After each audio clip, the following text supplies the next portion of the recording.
ഈ വിസ്കി അല്ലെങ്കിൽ ബ്രാൻഡിയൊക്കെ ആണെങ്കിൽ, നല്ല സ്റ്റാൻഡേർഡ് വിസ്കി അല്ലെങ്കിൽ സ്റ്റാൻഡേർഡ് ബ്രാൻഡിയൊക്കെ ആണെങ്കിൽ പോലും നമുക്ക് എപ്പോഴും ഇത് മിക്കവാറും ഡ്രൈ, നമ്മുടെ നാട്ടിലേക്കാണ് പ്രത്യേകിച്ച് ഡ്രൈ ആയിരിക്കും. അതായത് പ്രത്യേകിച്ച് പറയുകയാണെങ്കിൽ ശരിക്കും ഒരു ഹോട്ടായിരിക്കും വിസ്കിയൊക്കെ ആണെങ്കിൽ പോലും ഒരു ഗ്ലാസ്സിലേക്ക് ഒഴിക്കുമ്പോൾ. പക്ഷേ അതിലൊരു വ്യത്യസ്തമായ ചെറിയൊരു ഫ്ലേവർ കിട്ടാൻ വേണ്ടി വെള്ളം ഒഴിക്കുന്നു അല്ലെങ്കിൽ സോഡ ഒഴിക്കുന്നതിലും ഒക്കെ നല്ലതെന്ന് വെച്ചാൽ ഒരു 4-5 ഐസ് ക്യൂബ് അങ്ങ് ഇട്ട് കഴിഞ്ഞാൽ അത് ഓട്ടോമാറ്റിക്കലി ഇരുന്ന് കൂളാവും.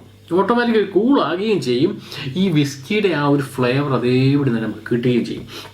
സാധാരണ രീതിയിൽ നമ്മൾ കഴിക്കുന്നത് എങ്ങനെയാണ്, ഇത് ഇത്ര ഒഴിക്കുക, അതിനുശേഷം ഫുള്ള് വെള്ളം ഒഴിച്ചിട്ടാണ്. ഞാൻ പറയുന്നത് സത്യം പറഞ്ഞാൽ അതൊരു സ്റ്റാൻഡേർഡ് രീതിയാണ് പറയുന്നത്. ലോകത്തൊരിടത്തും വിസ്കി കഴിക്കുമ്പോൾ അത് വെള്ളം ഒഴിച്ചോ അല്ലെങ്കിൽ സോഡ ഒഴിച്ചോ കഴിക്കരുതെന്നാണ് പറയുന്നത്.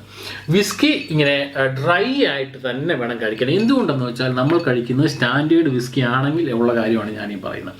ആണെങ്കിൽ ആ വിസ്കിയുടെ ആ ടേസ്റ്റ് കറക്റ്റ് നമ്മുടെ നാക്കിൽ